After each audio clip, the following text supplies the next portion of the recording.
A very a big hello to whoever's tuning in to hear this talk on nutrition issues in weaning. The purpose of a storyteller is not to tell you how to think, but to give you questions to think upon. And that's the reason I'm going to start this entire talk with the help of a story of Abhimanyu. Abhimanyu, who actually went into this so-called Chakravyu.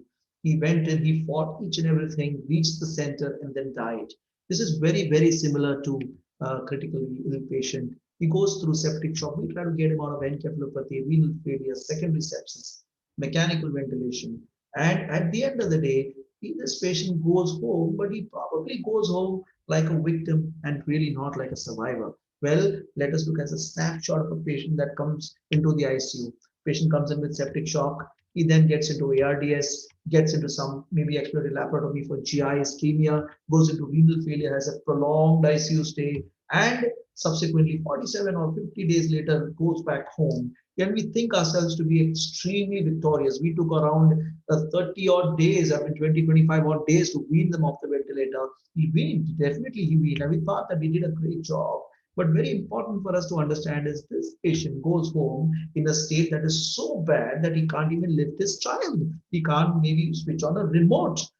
This is the situation that happens to this kind of patients, and this is very well observed and shown by this particular study that was done around a year, at around 15 years back by Margaret Herridge, where she looked at all those patients post ARDS and found out that it was at the end of 12 months that the patient's negative muscle balance actually improved. That means patients started gaining muscle, started gaining weight at 12 months, and that gain of weight was not of muscle, frankly, it was a fat.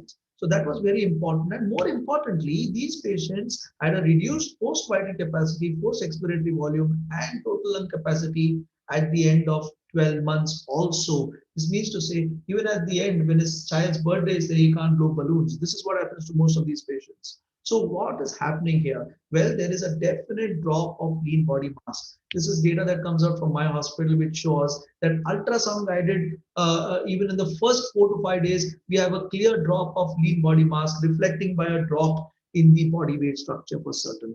Well, if you look at the quality of the muscle, even the quality of the muscle seems to be extremely bad in critical care. These first two data is the skeletal muscle glycogen content, which is the quality of the muscle of an athlete at rest or moderately active. And look at what's happening in critical care. The skeletal muscle glycogen content is 0 compared to 90 of an athlete at rest, very clearly indicating that the quality of the muscle also seems to be kind of going quite bad. And to couple with this, when we actually combine these patients with bed rest, I mean, this is the worst that could happen to any patient, because early physical and occupational therapy has been proven to actually improve functional independence of patients if you were to actually mobilize them. Even then, even in my ICU, we feel a lot of sessions of physiotherapy are getting omitted, and that's what we did in our one of our research that we recently published. That's why victorious warriors win first and then go to war, while defeated warriors go to war first and then seek to win. This is what happened with Abhimanyu, and this is what happens day after day with our patients who are admitted to intensive care. Well, the battle has to be won right here, not towards the end. And the protein supplementation, the mobilization, the adequacy of energy intake, all that has to be taken care of right from the start. So what happens before weaning is our patient is nice. We feel everything is going on well. We feel that the patient's blood pressure has improved, the urine output is doing well, the renal failure has come off, and the patient's oxygenation has improved. But what happens at weaning is something very bad. They have pent up nutritional adequacies, and this causes huge problems. Mind you, sepsis is coming down, the biggest killer is coming down. This means to say that many people who are going to be on are going to be on ventilators. Many are going to be in weaning modes for prolonged periods of time. And please understand, diaphragms become weak by day 2 or day 3. Can you believe it? Look at this. This is the case, and look at the control. The control fiber size was so huge. The slow myosin heavy chain, the fast myosin heavy chain sizes were huge, and that's what happens in 2 to 3 days of ventilation. Diaphragms become extremely weak. This means many are going to lose muscle, and many are going to reduce their breathing and not come off the ventilator. And that's the answer. The answer is protein, protein, and more protein with adequacy of calories. Well, there are many people who say कि फर्क पैंदा है, छोड़ो भाई कुछ नहीं होता, but नहीं होता है. Quality of life is very, very, very important. Look at this study. If you were to actually use a TPN with proteins versus a protein-free, energy-deficient routine IV diet in 1981, they proved that 92.8% actually weaned off compared to 54.5 who didn't really do well. Well, in the surgical patients, this becomes even more important. 36.3% patients who received non-protein diet weaned off, whereas 90.9% of patients who are on TPN or with optimal nitrogen feeding were weaned off very much easier.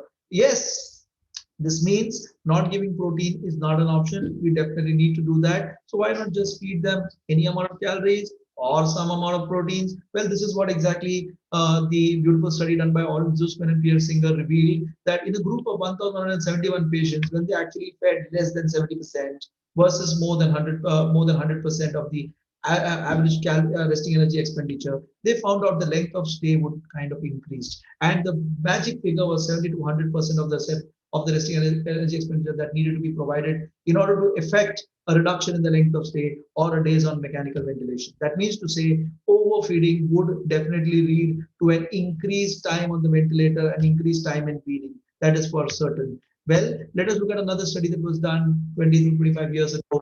This is a study that was done in patients to figure out whether they get hypercapnic acidosis when they were fed with a high carbohydrate diet. Well, look at this glucose TPN versus lipid TPN. What happens with glucose TPN? There is an increase in VCO2, that means an increase in the production of carbon dioxide associated with the hypercapnic acidosis, which is not the seen when you use lipid TPN. That means in the compromised ventilatory function, overfeeding is definitely not very good, as signified by this case that we had done in our ICU. 32-year-old anorexic female who was listless, was intubated for respiratory distress from cardiac origin, subsequently dropped the extravascular lung water index and the SVR very well. We started on a diet of 10 kilocalories per kilogram, gave us some amount of proteins, really not reached up to 1.5, 1.6 because we worried of refeeding syndrome. She didn't get refeeding syndrome. We attempted to wean her almost for a week or for almost 15 days, but she had 3 failed weaning attempts. Still, we did the indirect calorimetry and found that the calories that we were providing was just too much. We actually dropped the calories tremendously. We jacked up the proteins, and the patient successfully magically weaned, indicating again that overfeeding is not good. Very importantly, because it increases calories, could actually cause increased metabolic rate, and that would cause a huge strain on the respiratory system. Very clearly shown by Gordon Doig's paper that came out around 8 years ago, where he actually fed these patients with parenteral nutrition, and they found that early parenteral nutrition patients required fewer days of invasive ventilation compared to those patients who were fed quite late, indicating that adequacy of proteins, of calories, and a high protein is what is required to get them off the ventilator quicker. So let's look at this article that came out in Nutrition, the effects of dietary protein and on the ventilator strategies. Well, look at this. Moderate protein when you gave, they actually caused a lower production of carbon dioxide, whereas there was a higher rise of PaCO2. Now you jack up the proteins, make it higher. That is when you have higher PaCO2, that means a higher production of carbon dioxide, but a very smaller rise of PaCO2, indicating that they are blowing off the carbon dioxide well. If they are blowing off the carbon dioxide well, it means the diaphragm and the muscles, both our targets on weaning, are kind of working. That means higher protein, increased ventilator sensitivity to carbon dioxide, and helped in faster weaning. Even after knowing so much, we are still underfeeding our patients. All over the world, it is 68, 43%, the tune of almost 50%. Even in my ICU, the study actually proved that we had almost a 30 to 40% reduction in feeding. So underfeeding is not good.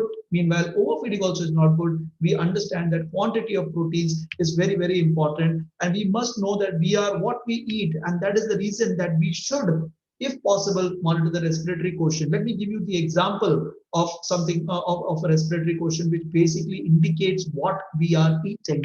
Well, this was a 56-year-old COPD who had multiple failed weaning attempts on the ventilator because every time we tried weaning, the patient went into an increased respiratory rate and a raised PaCO2. In this case, we were giving energy as per indirect calorimetry 2100, and we were giving good proteins 1.8 gram per kilogram. However, the respiratory quotient remained at 1.1. When we looked at the supplement, it was a high carbohydrate, high protein supplement. Nobody would have suspected that this carbohydrates would have caused an issue. But then what we did, we actually reduced the carbohydrate load. We let the protein remain the way it was. The respiratory quotient came down to 0.82, and this patient magically weaned off the ventilator. So this means that we need to actually personalize the nutrition in a subset of patients that are there in intensive care. And in this particular case, you must understand that if there is a low carbohydrate load, the minute ventilation will definitely go down. This is those patients who are those compromised, sick, fragile patients of COPD who come into your ICU, where it is important to personalize the nutrition. So very clearly, personalized medicine is helping, and that is the reason that personalized nutrition also helps. This is a study that we've done around 160 patients who are very sick on the ventilator, where we actually monitored their urine urea nitrogen as well as their indirect calorimetry readings, personalize the nutrition, and we were able to get them off the ventilator, especially those patients who were between the Apache scores of 15 to 23, weaned off the ventilator, stayed lesser in the ICU, and did well. Very similarly to the paper that came out from the Jewish hospital that demonstrates 2 days reduction in ICU length of stay when they actually use indirect calorimetry, and thus proving very well that personalized medicine is the way to go in most of these patients. That's the reason that in order to optimally wean your patients, nutritional issues are very, very important. It is the not the calories, but the adequacy of energy delivery that we give. Mind you, all these simplified equations would actually overfeed your patient. Overfeeding is definitely a killer. It is very important to increase protein delivery, as seen in most of those particular slides where patients' diaphragm and skeletal muscle kind of improved. That is why an increased protein delivery to the tune of 1.8 gram per kilogram may be more helpful than the usual 1.2 to 1.5 gram per kilogram. It is the right combination of the particular feeding that you're giving, the carbohydrates and the proteins, that is responsible for getting these patients off the ventilator, especially those patients who are kind of compromised on the ventilator front. And this will not work unless you couple them with a personalized exercise program, a muscle exercise program, which will thus improve the muscle capacity, improve the muscle movements, improve the muscle size, and thus help to get the patient off the ventilator. And this will involve personalized nutrition. And that is the reason that this is the way we should go ahead. Personalized nutrition is the way it has to go ahead. Thank you very much for the patient hearing.